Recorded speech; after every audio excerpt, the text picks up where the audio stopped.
The acrid smell of smoke still clung to Zachariah Morgan's nightshirts, even 3 years after the fire that had taken his wife. But the scent of fresh apple pie wafting through his homestead was entirely new and entirely unwelcome.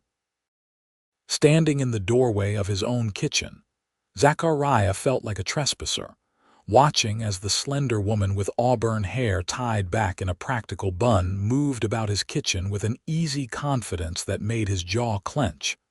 Montana Territory, 1874. The spring had come early that year, bringing with it wildflowers, birdsong, and apparently, according to his well-meaning sister-in-law, a cook for his children. A cook he hadn't asked for.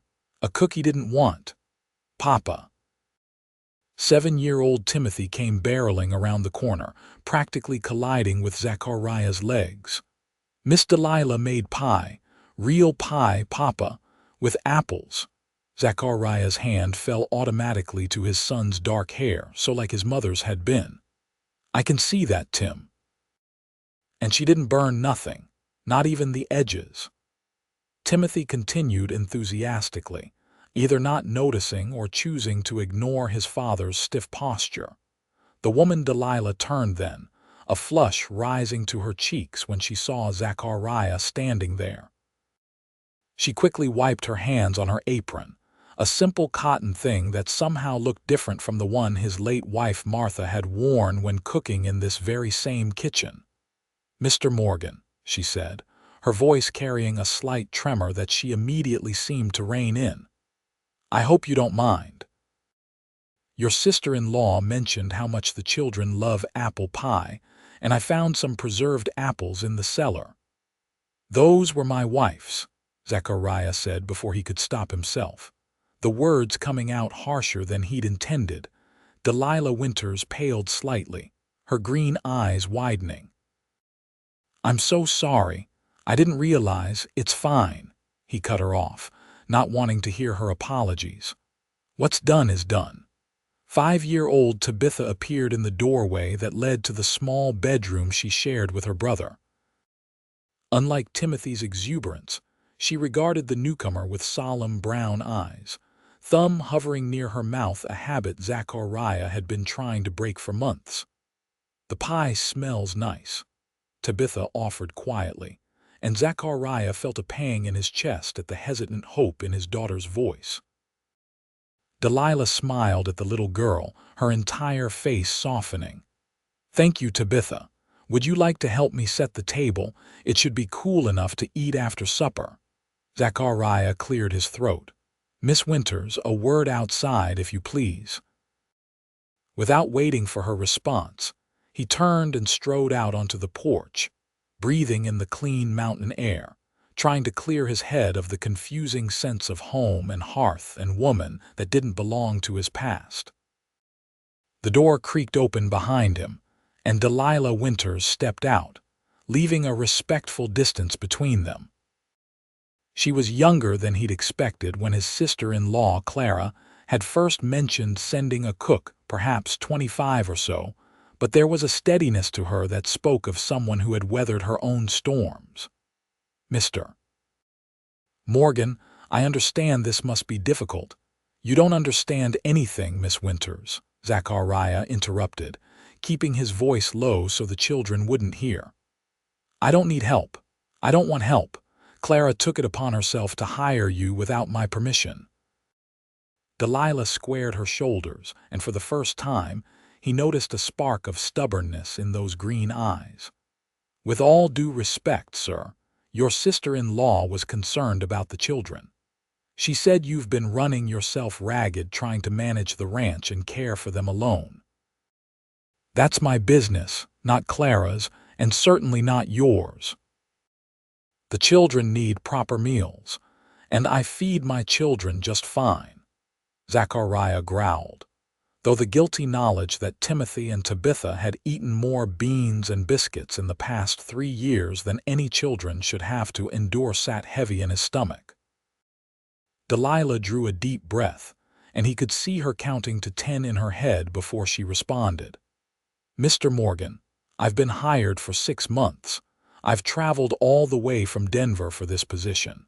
I understand you didn't request my services, but I'm here now, and I intend to fulfill my contract. And if I refuse, then you'll need to take that up with Mrs. Clara. I cannot afford to return to Denver without employment, and she has already paid my first month's wages." Delilah's chin lifted a fraction, and Zachariah caught a glimpse of the steel beneath her proper exterior. The stubborn set of her jaw reminded him painfully of Martha, who had never backed down from an argument either. The comparison made him turn away abruptly. "Fine. Cook for the children if you must. But understand this, Miss Winters, this is temporary. I don't need anyone in my home or my life. When those 6 months are up, you'll be on your way and things will go back to normal." If his harsh words wounded her, she didn't show it. "As you wish, Mr. Morgan. Supper will be ready in an hour." With that, she turned and went back inside, leaving Zachariah alone with the Montana sunset and the uncomfortable awareness that, for the first time in 3 years, his house smelled like a home again. Delilah's hands trembled slightly as she returned to the kitchen. She hadn't expected her employer to be quite so imposing.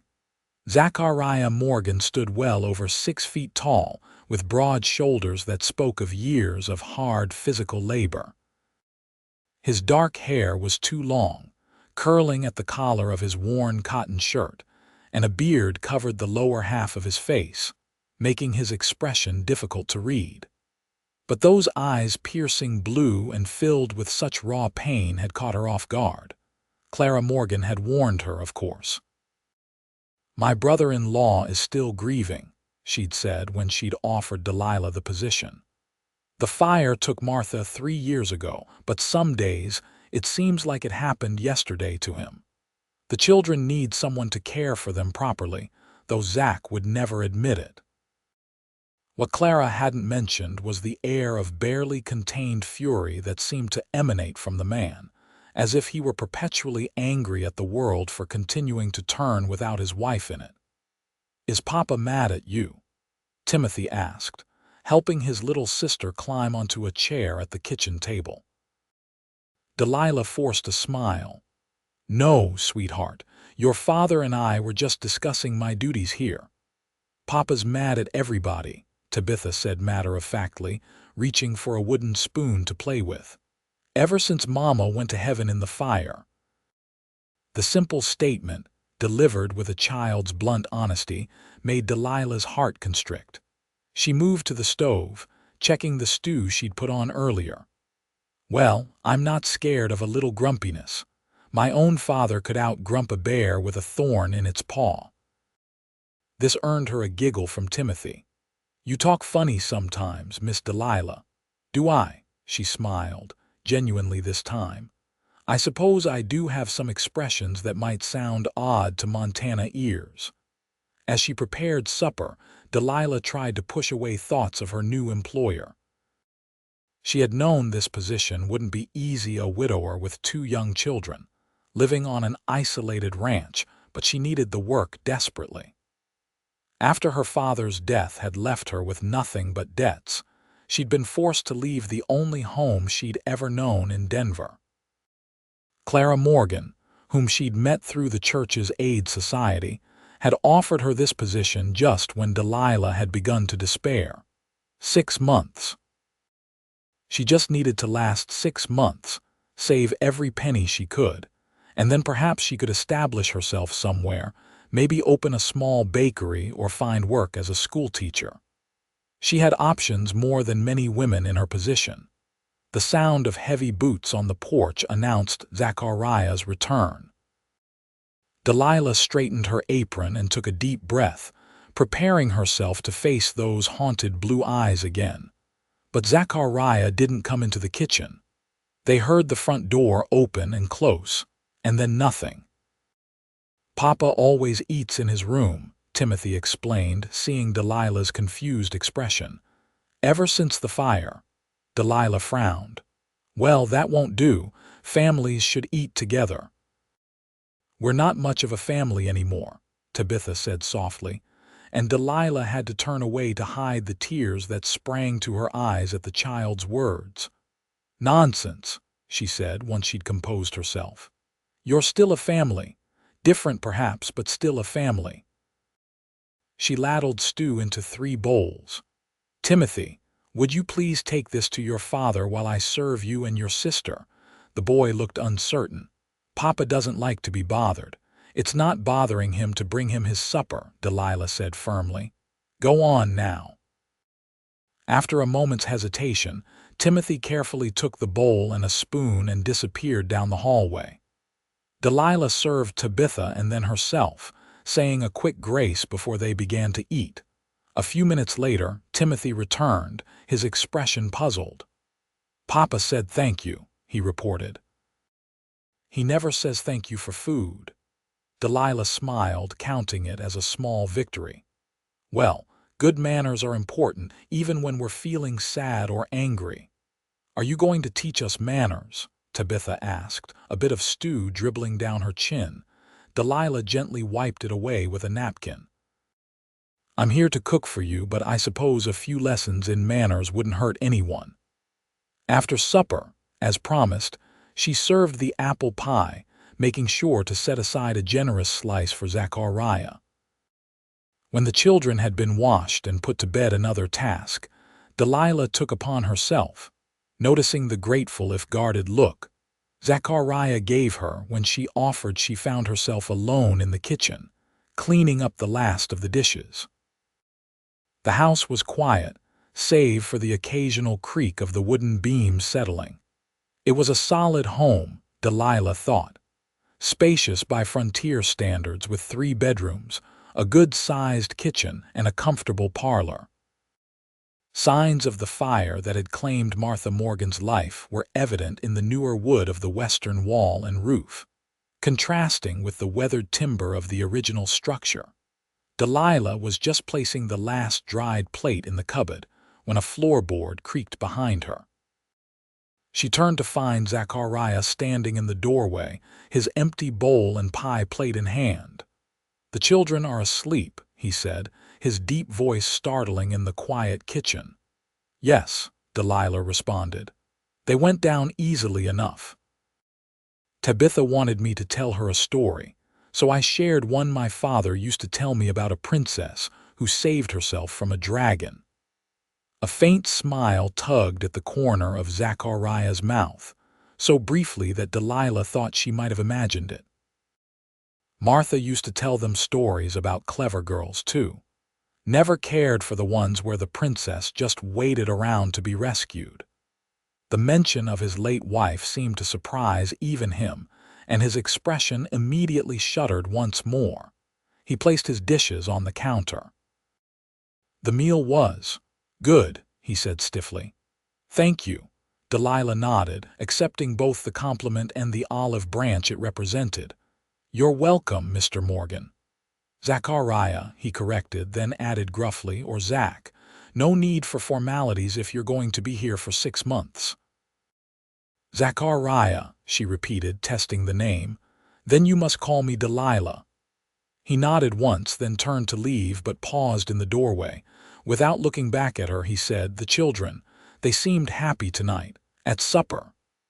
"They're wonderful children," Delilah said softly. "You've done well with them, despite everything." His shoulders tensed, and for a moment she thought she'd overstepped, but then his posture relaxed slightly. "Good night, Delilah." "Good night, Zachariah."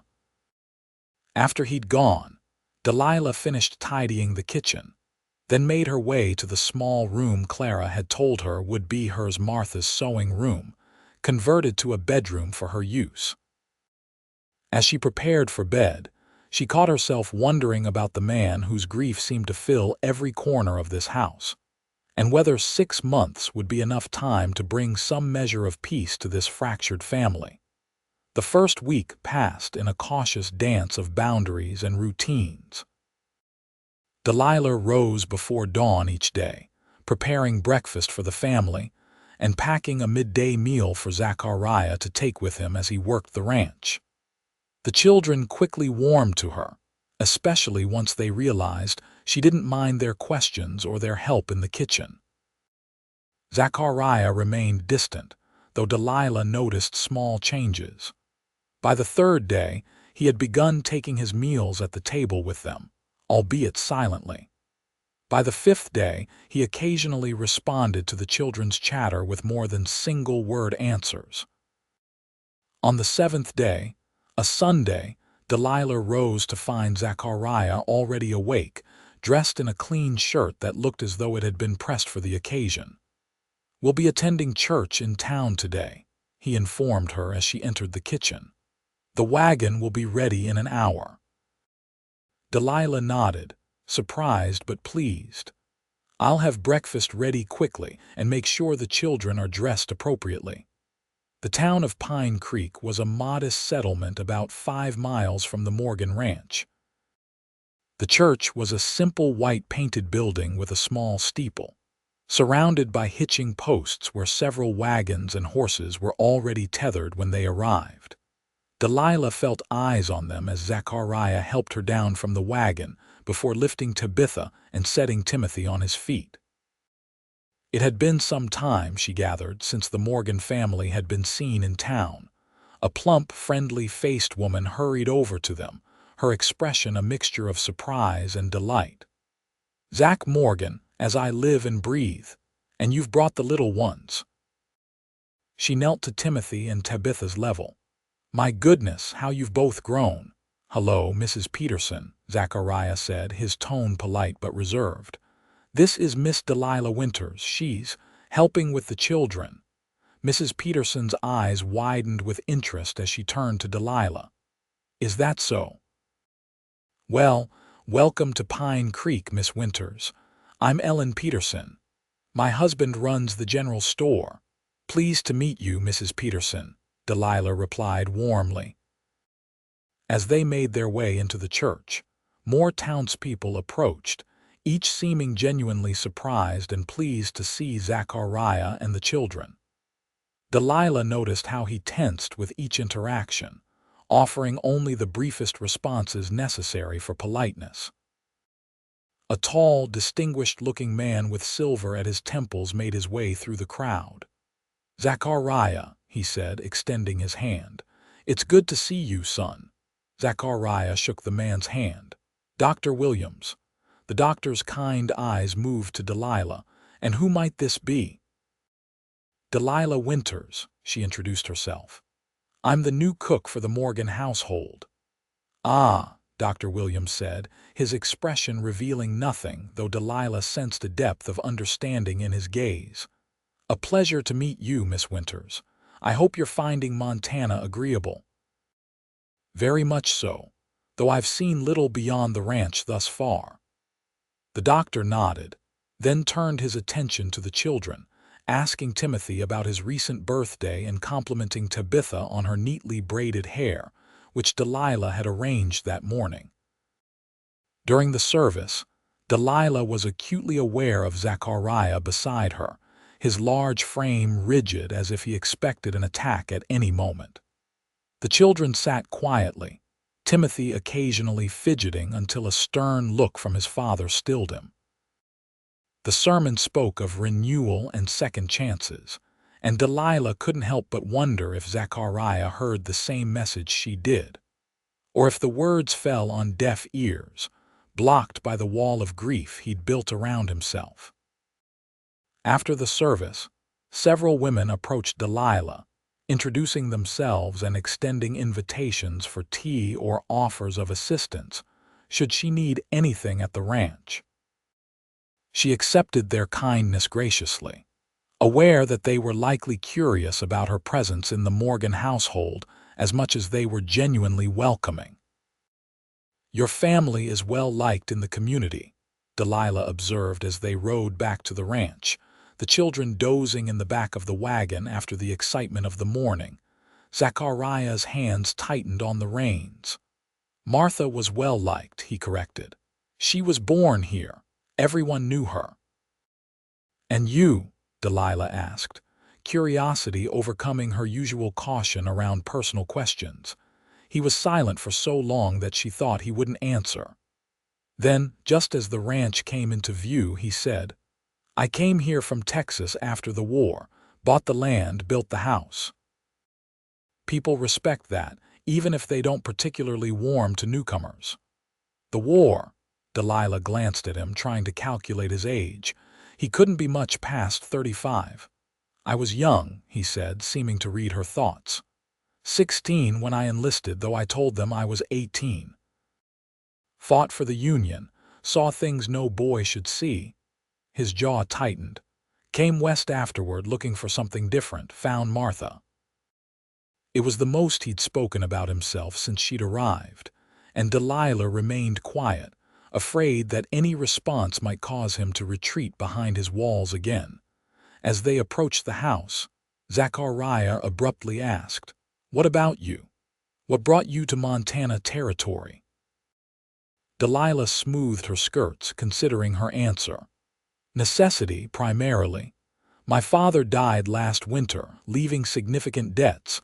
Our home in Denver had to be sold to satisfy the creditors." She kept her tone matter of fact, determined not to seek pity.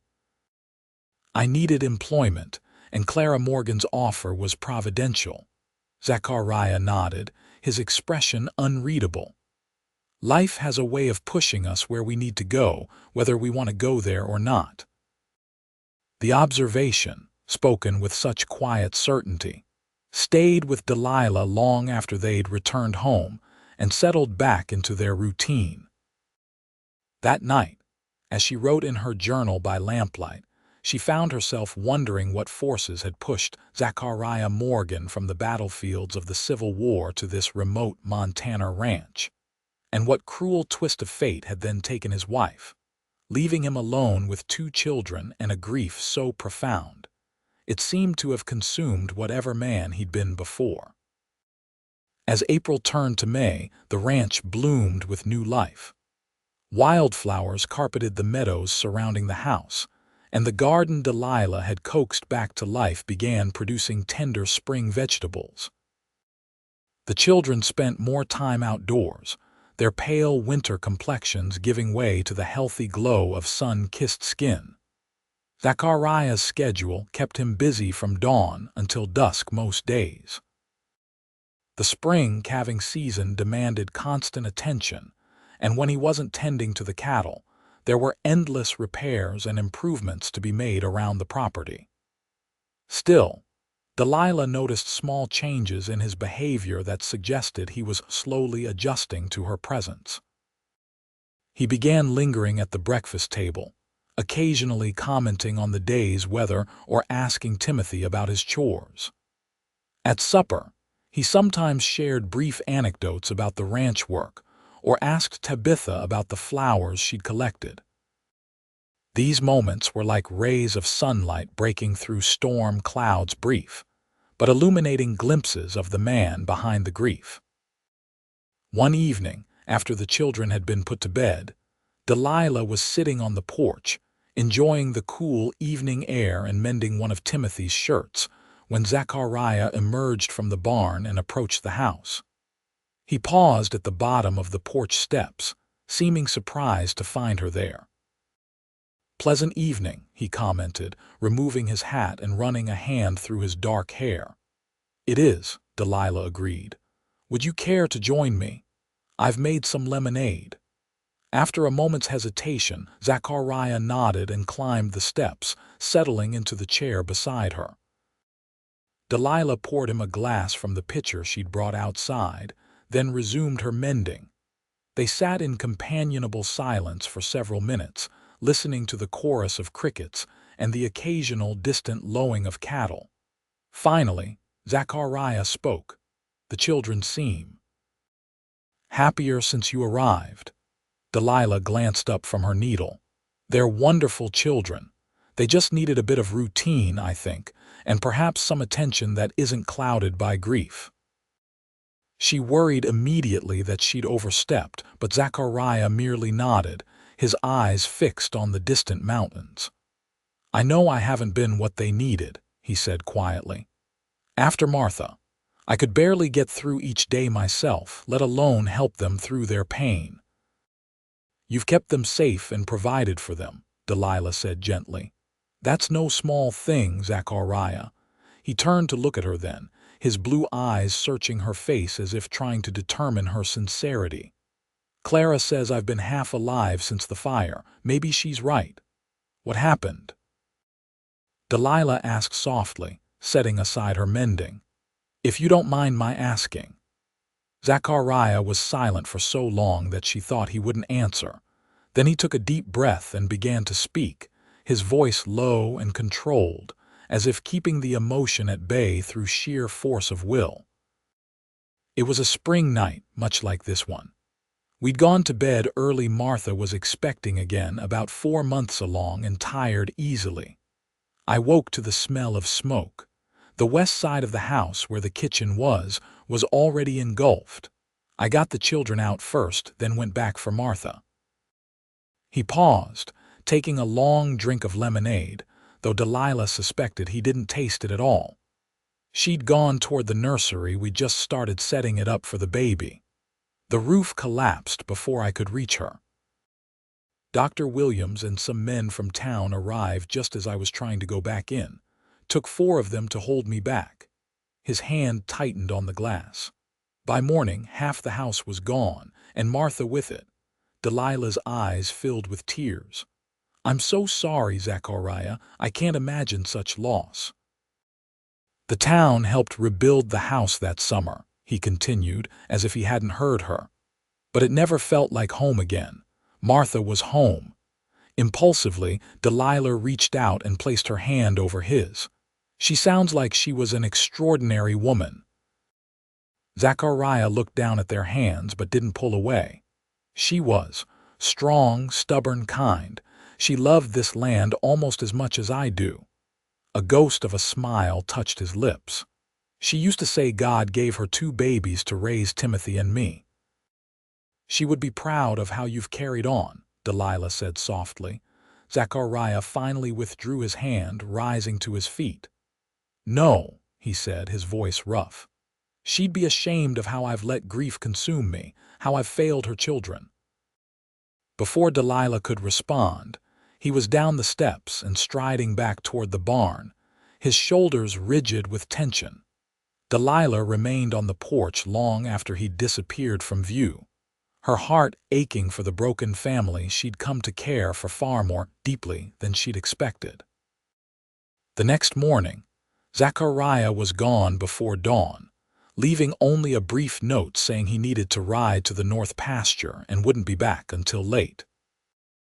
Delilah understood that their conversation had pushed him beyond his comfort, forcing him to confront emotions he'd kept carefully buried for 3 years. The children noticed their father's absence at breakfast, but didn't seem particularly surprised by it. Papa sometimes goes away when he's sad about Mama, Timothy explained matter-of-factly as he helped Delilah gather eggs from the chicken coop. Dr. Williams says it's because men don't know how to talk about feelings like ladies do. Delilah smiled at the boy's serious repetition of the doctor's words. Well, your father has had a lot of sad feelings to manage. We need to be patient with him. Are you going to be our new mama? Tabitha asked suddenly, looking up from where she was carefully placing eggs in a basket.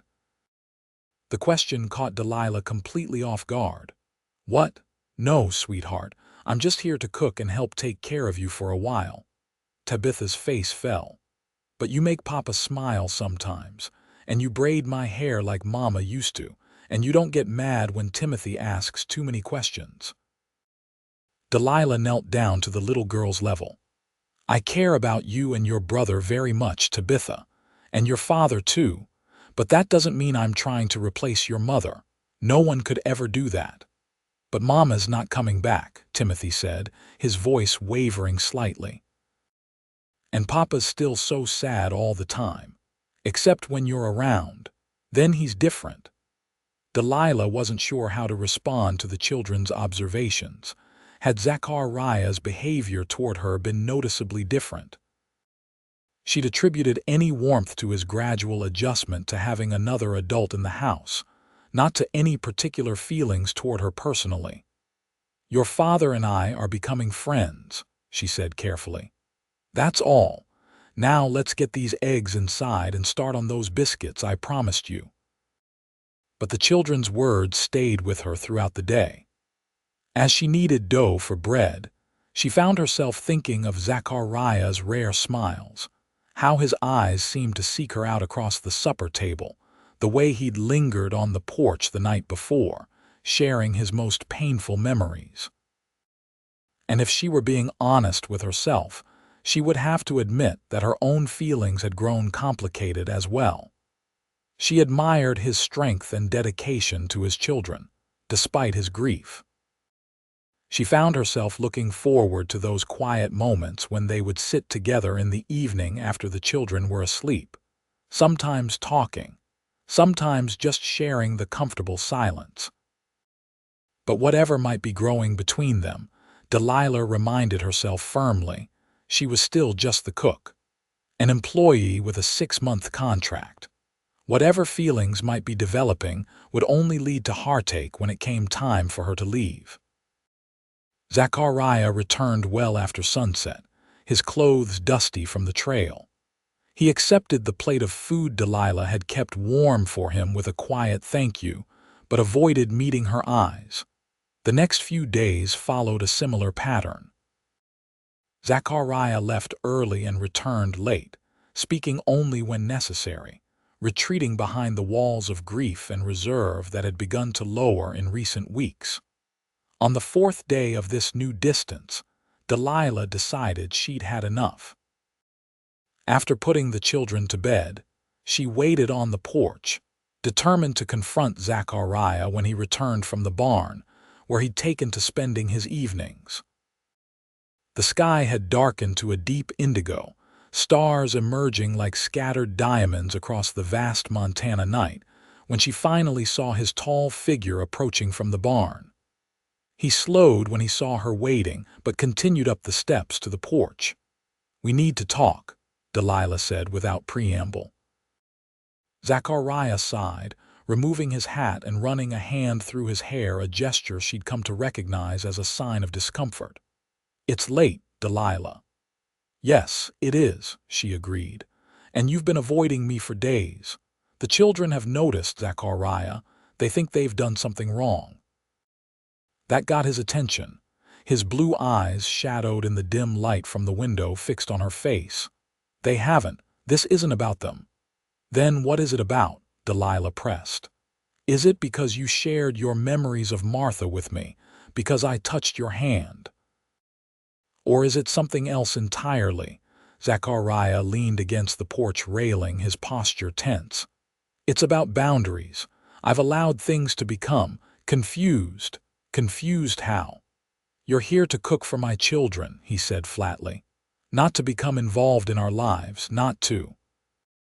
He trailed off, looking away. "Not to care about you," Delilah finished softly. "Because if that's what you're asking, I'm afraid it's too late for that, Zachariah. I do care. About Timothy and Tabitha, and yes, about you too." His jaw tightened. "You shouldn't." "Why not?" she challenged. "Because you're still grieving Martha.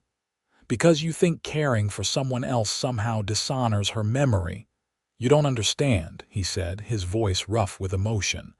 "I failed her. I couldn't save her.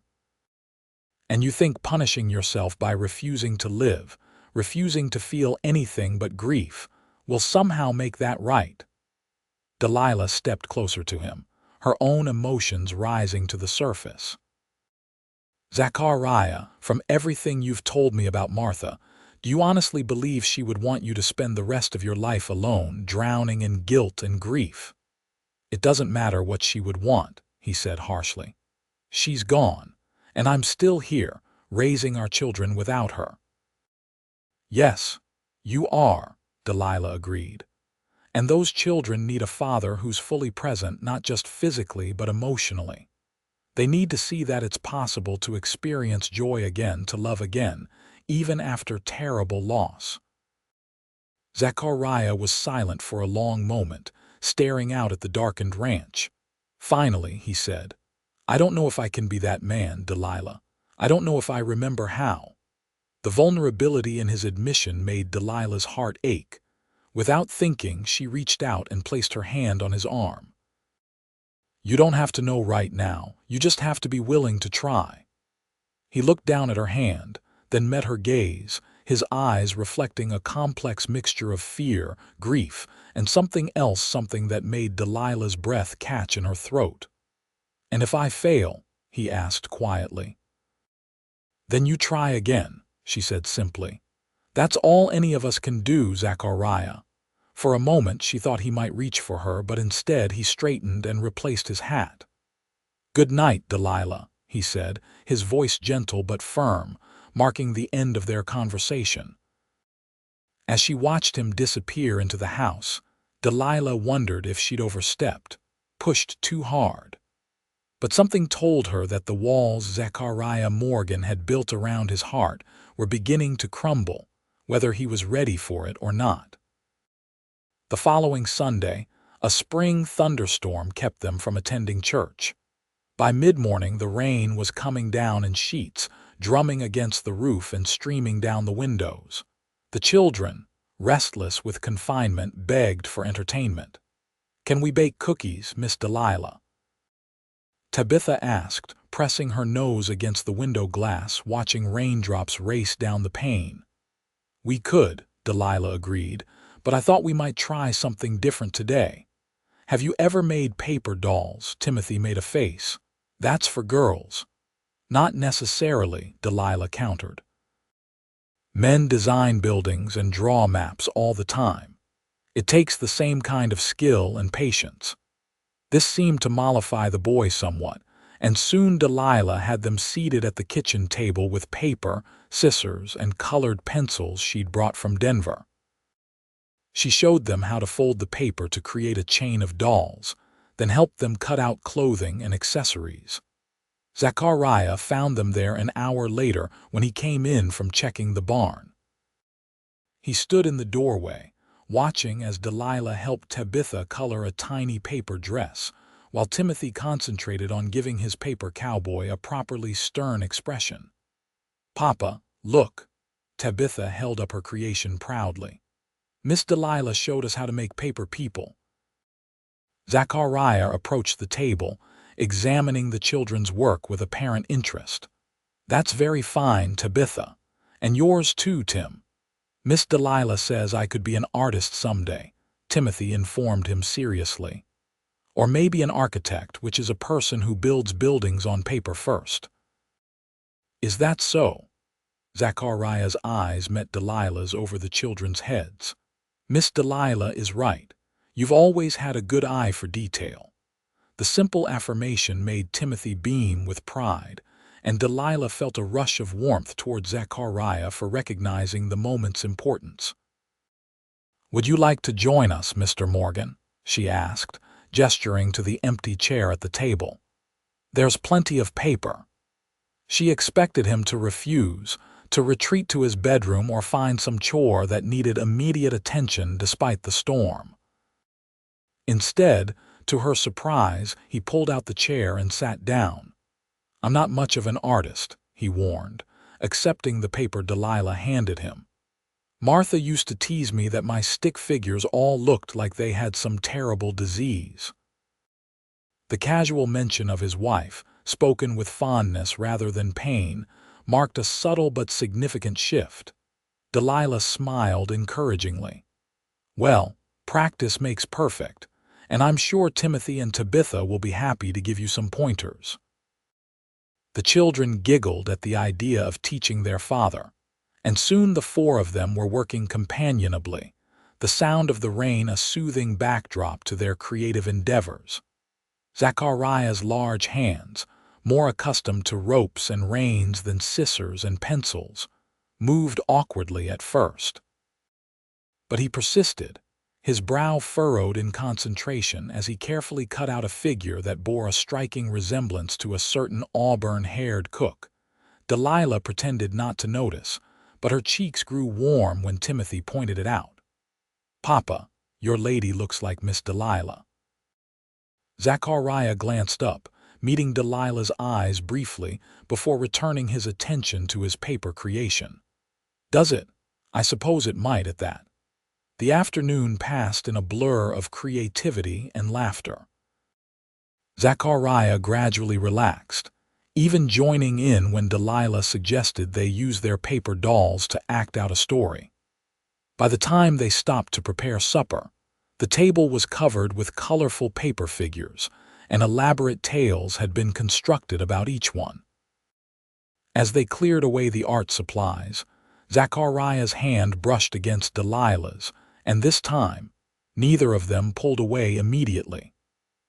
The brief contact sent a flutter through Delilah's stomach that she tried to dismiss as simple awareness of their growing friendship. That evening, after the children were asleep, Zachariah joined Delilah on the porch again, bringing 2 cups of coffee. They sat in comfortable silence for a while, listening to the gentle patter of the rain that had eased from its earlier downpour. "Thank you," Zachariah said eventually. "For today, I can't remember the last time I spent an afternoon just being with my children like that." "They enjoyed it," Delilah replied, "and so did I." Zachariah sipped his coffee, his expression thoughtful. "You're good with them, better than I've been." "That's not fair to yourself," Delilah protested. "You've been raising them alone while running this ranch and dealing with your own grief. That's an impossible burden for anyone." He shook his head. "I've used grief as an excuse for too long. You were right the other night. Martha would be furious with me for the way I've withdrawn from life, from the children's lives." "It's never too late to change course," Delilah said softly. Zachariah turned to face her fully, his blue eyes intent. "Why do you care so much, Delilah, about us, about me? You came here as a cook, not as whatever you've become to this family." The question caught her off guard, but Delilah knew she owed him honesty. "I care because I see good people who have been hurt, who deserve happiness again. I care because Timothy and Tabitha are wonderful children who light up when their father truly sees them. And I care about you because beneath all that grief and guilt, there's a good man trying to find his way back to life." She paused, then added more quietly, "And perhaps I care because it gives me purpose to be needed, to matter to someone." Zachariah studied her face for a long moment. "You matter, Delilah, more than you know." The words hung between them, weighted with meaning neither was quite ready to articulate. Finally, Zachariah stood collecting their empty cups. "It's getting late," he said, "and tomorrow's likely to be busy after the storm." Delilah nodded, rising as well. "Good night, Zachariah." He hesitated at the door, then said, "The spring dance is next Saturday in town. The children always enjoyed it when Martha would take them. Perhaps we could all attend this year." The invitation, casually offered but significant in what it represented, made Delilah smile. "I think that sounds wonderful." Zachariah nodded once, a small smile playing at the corners of his mouth, then disappeared into the house, leaving Delilah alone with the night sounds and the realization that her feelings for Zachariah Morgan had grown far beyond what was wise for a temporary cook to feel for her employer. The week leading up to the spring dance passed in a flurry of anticipation and preparation. The children were beside themselves with excitement, especially when Delilah mentioned that there would likely be cake and lemonade at the celebration. "Can I wear my blue dress, Miss Delilah?" Tabitha asked, twirling around the kitchen. "The one Aunt Clara sent for my birthday." "Of course you can, sweetheart," Delilah assured her, "and perhaps we can add a pretty ribbon to your hair." Timothy was more concerned with practical matters. "Will there be other boys my age?" "And will Papa dance with you, Miss Delilah?" The innocent question made Delilah flush. "I'm sure there will be plenty of children for you to play with, Timothy. As for your father, well, that's entirely up to him." The truth was, Delilah had been wondering the same thing herself. In the days since Zachariah's invitation, There had been a subtle shift in their interactions. His gaze lingered a moment longer when their eyes met across the table. He found reasons to be in the kitchen while she prepared meals, offering to reach items from high shelves or simply leaning against the doorframe, watching her work with an expression she couldn't quite decipher. On Thursday, Zachariah surprised her by returning from town with a package. "This is for you," he said, placing the brown paper-wrapped parcel on the kitchen table. "For the dance." Delilah stared at it in surprise. "Zachariah, you didn't need to open it," he interrupted, a hint of nervousness in his usually confident demeanor. With careful fingers, Delilah untied the string and folded back the paper. Inside was a length of forest green fabric, finer than anything she'd worn since leaving Denver. "It's beautiful," she breathed, running her fingers over the soft material. "Mrs. Peterson at the general store helped me choose it," Zachariah admitted. "She said it would match your eyes. I thought, perhaps you could make something for the dance, if you wanted to." The thoughtfulness of the gesture touched Delilah deeply. "Thank you, Zachariah. It's perfect." He nodded, clearly pleased by her reaction, then cleared his throat. "Well, I should get back to mending that fence in the south pasture." After he'd gone, Delilah held the fabric against her cheek, allowing herself a moment to acknowledge the hope blooming in her heart. Then, practical as always, she set to work. 2 days wasn't much time to create a new dress, but she'd always been skilled with a needle. Saturday arrived clear and warm, a perfect spring day for a community gathering. Delilah spent the morning helping the children prepare, bathing Tabitha and plaiting her hair with a blue ribbon that matched her dress, making sure Timothy's best shirt was properly pressed. She saved her own preparations for last, quickly bathing in the privacy of her room before slipping into the dress she'd worked on late into the night for the past 2 evenings. The green fabric draped beautifully, accentuating her slender figure while maintaining proper modesty. She'd added lace from one of her older dresses at the collar and cuffs, and fashioned a small bustle that gave the simple design an elegant touch. After pinning her auburn hair into a more elaborate style than her usual practical bun, Delilah took a deep breath and stepped out into the main room of the house. Zachariah was waiting with the children, looking more handsome than Delilah had ever seen him in a clean black suit that had clearly been brushed and pressed for the occasion. His dark beard had been neatly trimmed, and his hair, usually somewhat wild, had been combed into submission. He turned at the sound of her footsteps, and the expression that crossed his face made Delilah's heart skip a beat. "Miss Delilah, you look like a princess," Tabitha exclaimed, rushing forward to touch the green fabric reverently. "Thank you, sweetheart," Delilah smiled, her eyes still on Zachariah, who seemed to have momentarily lost the ability to speak. Finally, he cleared his throat. "You look beautiful, Delilah." The simple compliment, delivered in his deep voice, warmed her more than the most flowery praise could have done.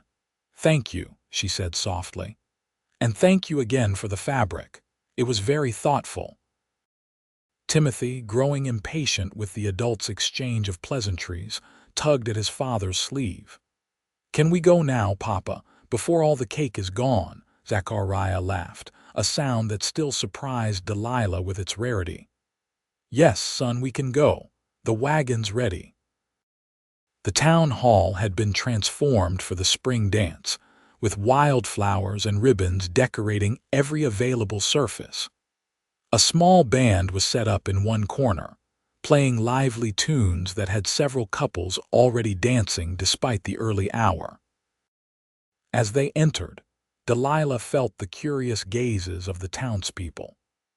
While she'd attended church services with the family several times now, this was her first social event in Pine Creek, and she knew speculation about her relationship with Zachariah would be running high. Dr. Williams approached them immediately, his kind face creasing into a smile. "Zachariah, Miss Winters, how wonderful to see you both, and you children look splendid. Timothy, I believe there's a game of tag starting outside if you're interested." Timothy looked to his father for permission, and at Zachariah's nod, he darted off, eager to join the other boys. "And Miss Tabitha," the doctor continued, "my wife has been asking after you. She's by the refreshment table and mentioned something about needing a special helper for the lemonade." Tabitha's eyes widened at the important-sounding task. "Can I go, Papa?" "Of course," Zachariah said, his hand gently stroking her hair. "Just stay where I can see you." As the little girl hurried off, Dr. Williams turned his attention back to the adults. "It's good to see you here, Zach." "It's been too long." "Yes, it has," Zachariah agreed, his hand coming to rest lightly at the small of Delilah's back. Delilah thought it would be good for the children. The doctor's eyes twinkled. "Did she now?" "Well, Miss Winters, I believe your influence has been most beneficial for the entire Morgan family." Before Delilah could respond, they were approached by Ellen Peterson and several other women, all eager to meet the new addition to the Morgan household and draw her into conversation. Zachariah excused himself to speak with some of the other ranchers, though Delilah noticed his eyes frequently seeking her out across the room. The women were kind but curious, asking Delilah about her background and how she was finding life at the ranch. She answered truthfully but discreetly, aware that any information she shared would likely become fodder for town gossip. "It's wonderful to see Zach Morgan socializing again," Mrs. Peterson commented, watching as Zachariah conversed with a group of men near the door. "That man hasn't attended a town function since the fire, not even last year's harvest festival, and everyone comes to that. He's been through a great deal," Delilah said diplomatically. "Oh, indeed he has," another woman, introduced as Mrs. Cooper, agreed. "Losing Martha the way he did and with a baby on the way. It nearly broke him. For a while, we all wondered if he'd be able to keep going, keep the ranch and raise those children." "He's stronger than he knows," Delilah said, her eyes drifting to where Zachariah now stood watching Tabitha help serve lemonade, a gentle smile softening his usually stern features. Mrs. Peterson patted Delilah's hand. "Well, whatever you're doing out there at that ranch, my dear, it seems to be working. I haven't seen him smile like that in 3 years." The band struck up a new tune, a waltz that had couples making their way to the center of the room. Delilah watched, enjoying the sight of the colorful dresses swirling across the floor when she felt a presence beside her. "Would you care to dance?" Zachariah stood there, hand extended, an expression of nervous determination on his face that told Delilah how far outside his comfort he was venturing with this request. "I would be delighted," she said, placing her hand in his. His large hand enveloped hers as he led her to the dance floor. Delilah was acutely aware of the curious eyes following them, but as Zachariah's arm slipped around her waist and they began to move to the music, the rest of the room seemed to fade away. "I should warn you," Zachariah said, his voice low enough that only she could hear. "I haven't danced since our wedding. Martha used to say I had 2 left feet." Delilah smiled up at him. "You're doing just fine," and he was.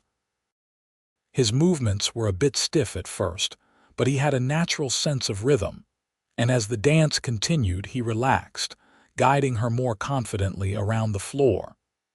"Everyone is watching us," Delilah murmured, feeling the weight of the town's collective gaze. "Let them watch," Zachariah replied, his blue eyes intent on her face. "I don't care what they think." "Don't you?" she asked, genuinely curious. He considered this for a moment, then said, "I used to. After the fire, I couldn't stand their pity, their well-meaning condolences." It was easier to stay away. And now, his hand tightened slightly at her waist. Now I find I'm too occupied with other thoughts to worry about town gossip. The implication in his words and the warmth in his eyes made Delilah's pulse quicken. They continued to dance, moving together as if they'd done so 100 times before, until the music finally ended. As they made their way back to the edge of the room, Dr. Williams intercepted them, his expression serious. "Zach, I hate to interrupt your evening, but the Cooper boy just rode in. There's been an accident at the Henderson Place barn fire. They're calling for all able-bodied men to help." Zachariah's expression immediately shifted from relaxed to alert. "How bad?" "Bad enough. They've got the livestock out, but the barn's fully engulfed, and there's concern it could spread to the house if the wind shifts." Zachariah nodded grimly. "I'll go." He turned to Delilah. "Can you stay with the children? Take the wagon home when they're tired, of course," Delilah assured him. "Don't worry about us. Go help." He hesitated, then leaned in and brushed a kiss against her cheek, so quickly she might have imagined it if not for the tingling sensation his beard left against her skin. "I'll be home when I can," he promised, then followed Dr. Williams toward the door where other men were already gathering. Delilah watched him go, her hand unconsciously rising to touch the spot where his lips had been. Around her, the dance continued, but the evening had irrevocably changed with Zachariah's absence and the knowledge that somewhere in the darkness, flames were once again threatening to destroy a family's life. Delilah returned to the ranch with 2 exhausted children, who fell asleep almost as soon as their heads touched their pillows. After tucking them in, she found herself too restless to sleep, wondering about Zachariah and the fire at the Henderson farm. She made a pot of coffee, knowing he would likely need it when he returned, then settled in the kitchen with her mending, determined to wait up for him. The hours crept by, marked only by the ticking of the clock on the mantel and the occasional hoot of an owl outside. It was well past midnight when she heard the sound of hooves approaching. Setting aside her sewing, Delilah moved to the door, opening it just as Zachariah dismounted. Even in the dim light of the porch lantern, she could see he was filthy, covered in soot and sweat, his expression grim with exhaustion. "You're still awake," he said, sounding surprised as he climbed the steps. "I wanted to make sure you were all right," Delilah replied, stepping back to let him enter. "The children are asleep. They were worried, but I assured them you'd be home by morning." Zachariah nodded, removing his hat and running a hand through his hair, leaving a streak of soot across his forehead. "Good. They don't need to worry." "How bad was it?" Delilah asked, leading the way to the kitchen where she poured him a cup of coffee. Zachariah accepted it gratefully, taking a long drink before answering. "The barn's gone. Nothing left but ashes. But we managed to save the house and all the people and animals are safe. That's what matters." Delilah noticed he was favoring his right arm slightly. "Are you hurt?" "It's nothing," he dismissed. "Just a burn. One of the support beams came down and I wasn't quite fast enough getting out of the way." "Let me see," Delilah insisted, moving closer. After a moment's hesitation, Zachariah extended his arm. The sleeve of his shirt was burned away in places, revealing angry red skin beneath. "Zachariah, this isn't nothing," Delilah exclaimed. "Sit down. I'll get some salve and bandages." Too tired to argue, he sank into a kitchen chair while Delilah gathered what she needed. When she returned, she carefully cut away the remains of his shirt sleeve, revealing the full extent of the burn along his forearm. "This will hurt," she warned, before gently cleaning the wound. Zachariah remained stoically silent as she worked, though she could feel the tension in his muscles. "You could have been killed," she said quietly, applying salve to the burned skin. "It wasn't that serious," he replied. "I've had worse." Delilah looked up from her task, meeting his eyes. "That doesn't make it any less frightening when I heard there was a fire." She trailed off, unable to articulate the fear that had gripped her at the news. Understanding dawned in Zachariah's eyes. "You thought of Martha?" "Yes," Delilah admitted. "And I thought of you, rushing toward flames again. Of the children, waiting for a father who might not come home." Zachariah's uninjured hand came up to cup her cheek, his touch unexpectedly gentle for such a large man. "I'm more careful now, Delilah. I have too much to live for." The simple statement, laden with meaning, made Delilah's breath catch. She finished bandaging his arm in silence, acutely aware of his gaze on her face.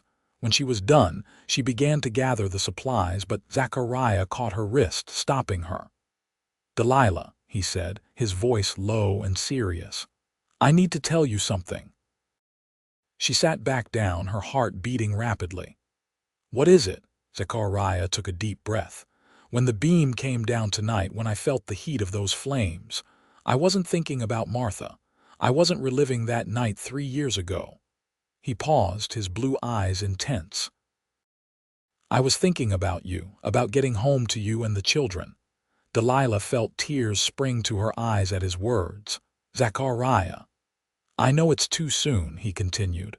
"I know you were only meant to be here temporarily, but these past 2 months, you've brought life back to this house." "To me, I care for you, Zachariah," Delilah said softly. "More than I should, perhaps, as your employee." A small smile tugged at his lips. "Is that all you are, my employee?" Delilah shook her head. "No, not anymore." Zachariah's hand moved from her wrist to entwine their fingers. "I don't know if I'm ready for everything that might mean. I still carry Martha with me. I always will." "I would never ask you to forget her," Delilah assured him. "She'll always be a part of you, a part of your children."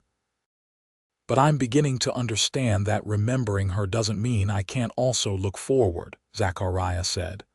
"That loving her doesn't mean I can't." He hesitated, then finished, "that I can't have feelings for you." The admission, simple but profound, hung between them in the quiet kitchen. Delilah squeezed his hand, her heart too full for words. Finally, Zachariah stood, still holding her hand. "It's late. We should both get some rest." Delilah nodded, rising as well.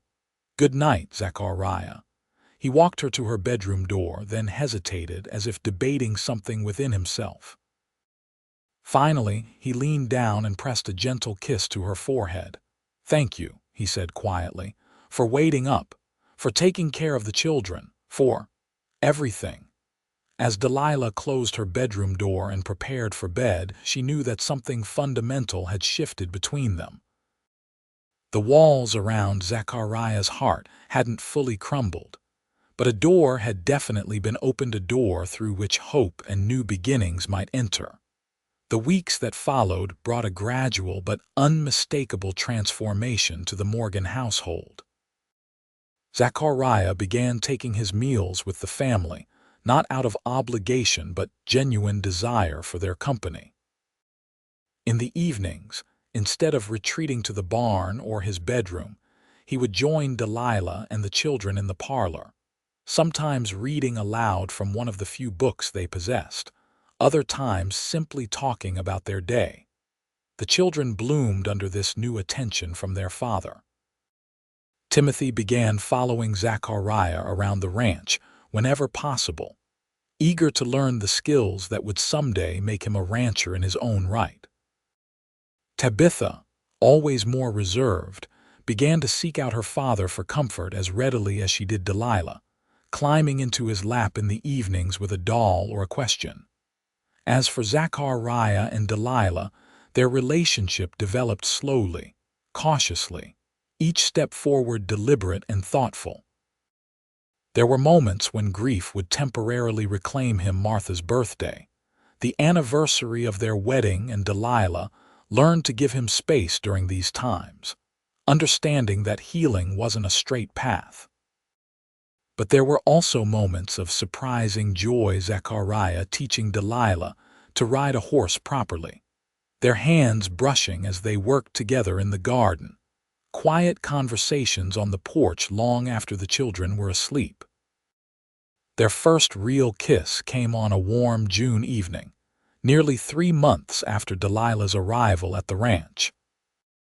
They had taken the children for a picnic by the creek that marked the eastern boundary of Zachariah's property, and after much splashing and laughter, both Timothy and Tabitha had fallen asleep on the blanket, exhausted from their adventures.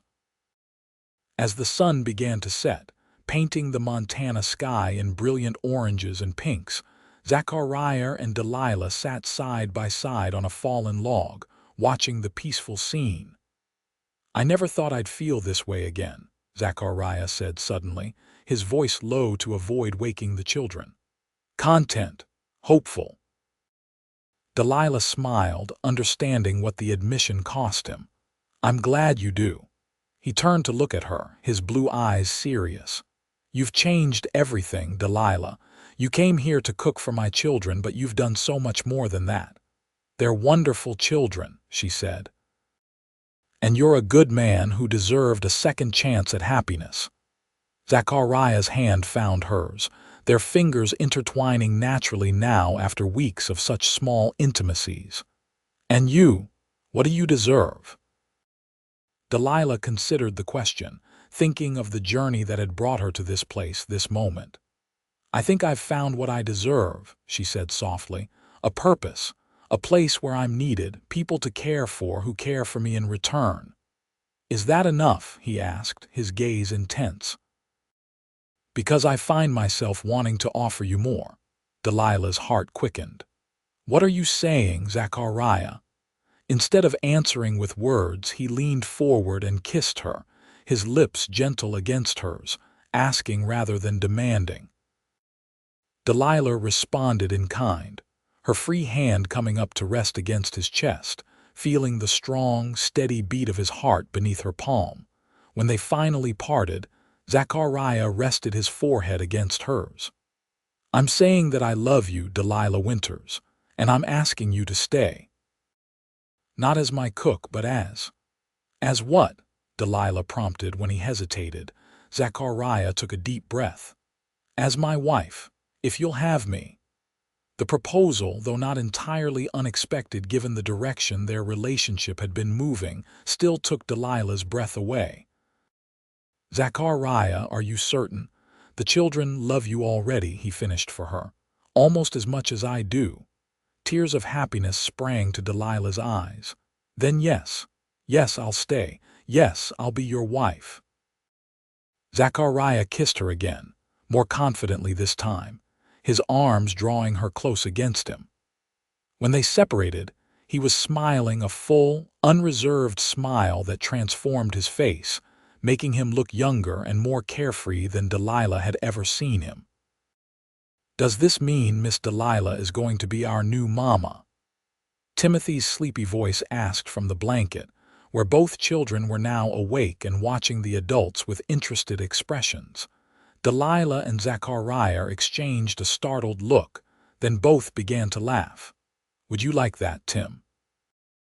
Zachariah asked, his arm still around Delilah's waist. Timothy nodded enthusiastically. "Yes. And Tabby would too, wouldn't you, Tabby?" Tabitha, more cautious than her brother, looked at Delilah with solemn eyes.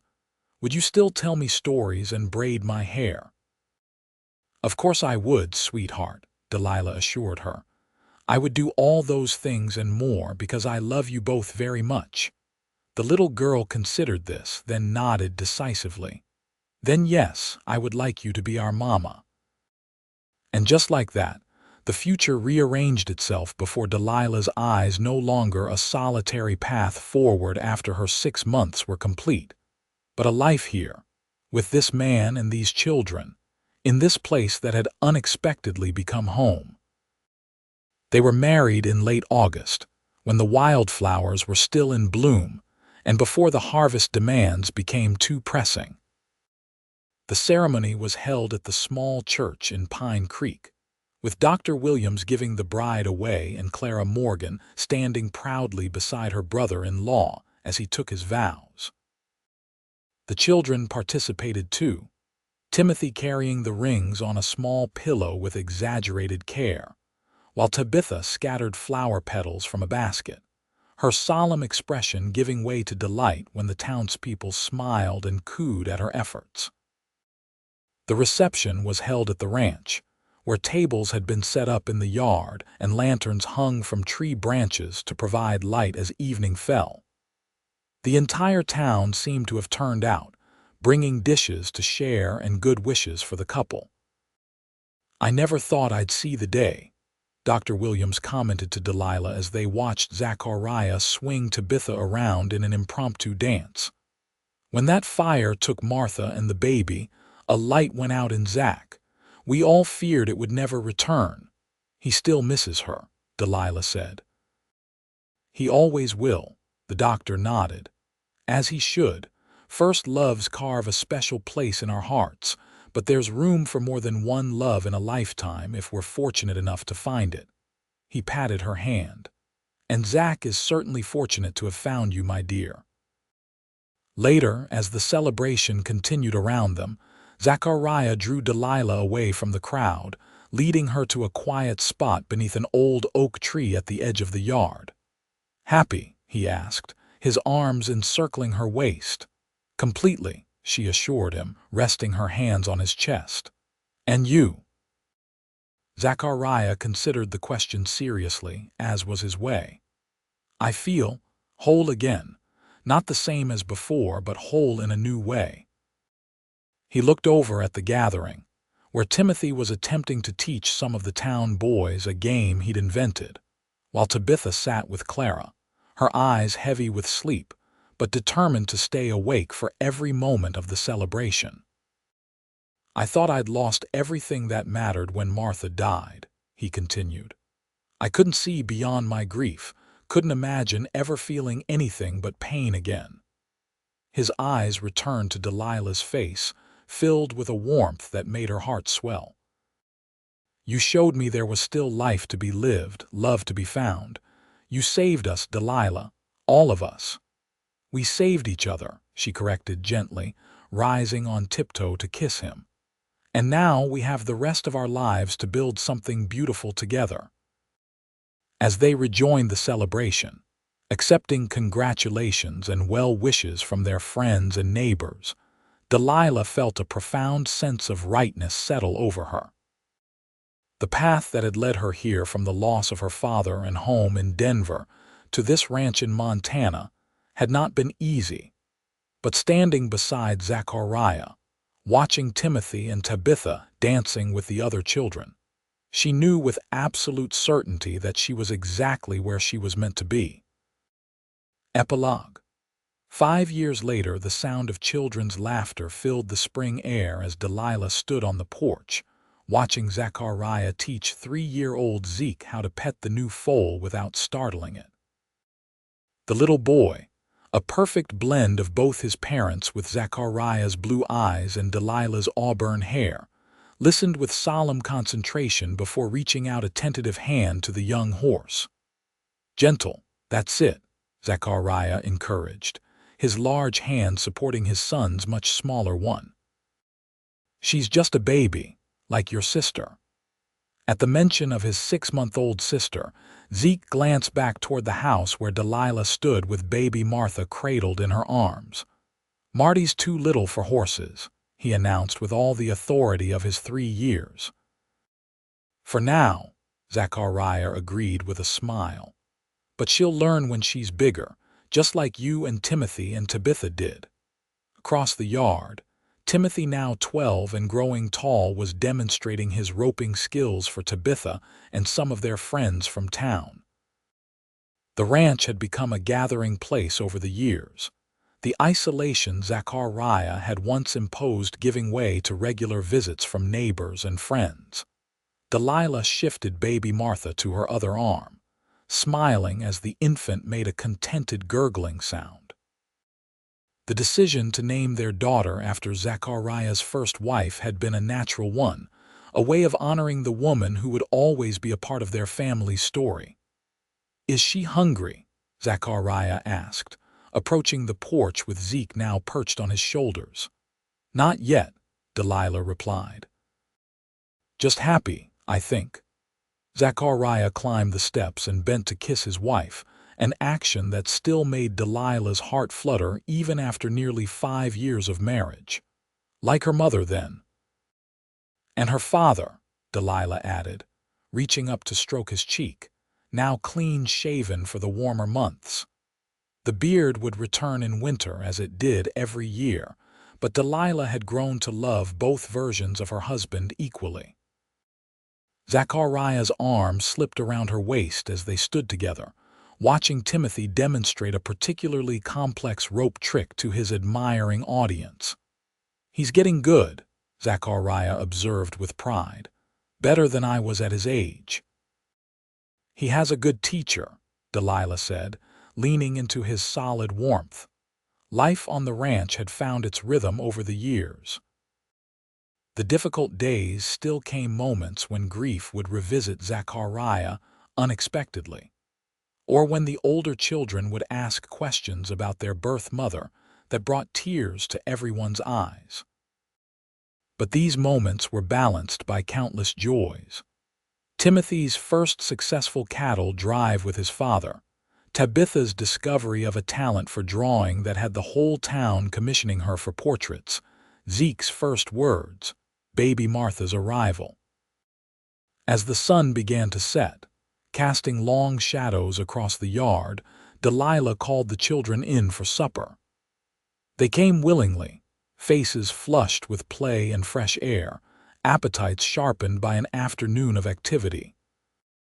The kitchen was filled with noise and movement as everyone washed up and found their places at the large table Zachariah had built the previous winter to accommodate their growing family. Tabitha helped set out plates while Timothy filled water glasses. Even little Zeke insisted on carrying napkins to each place, his face a picture of concentration.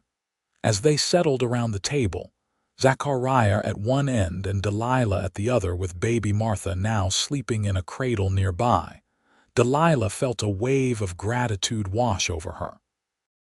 This life, these children, this man, this home was more than she had ever dared to hope for when she'd arrived at the ranch that April day 5 years ago. "What are you thinking?" Zachariah asked softly, noticing her pensive expression. Delilah smiled, looking around at the faces of their blended family, Timothy and Tabitha, now as much her children as Zachariah's, and Zeke and Martha, the living embodiments of their love. "I was thinking about beginnings," she said. "About how sometimes the hardest chapters of our lives can lead to the most beautiful stories." Zachariah's eyes, no longer shadowed by grief but clear and bright with love, met hers across the table. "Our story's just getting started," he said, his voice a promise. "And I can't wait to see where it leads." As the family joined hands to say grace, the last rays of the setting sun streamed through the kitchen window, illuminating the scene in golden light, a family once fractured by loss, now made whole again by love, gathered together in a home where warmth and laughter had finally, permanently, replaced the lingering scent of smoke. The end.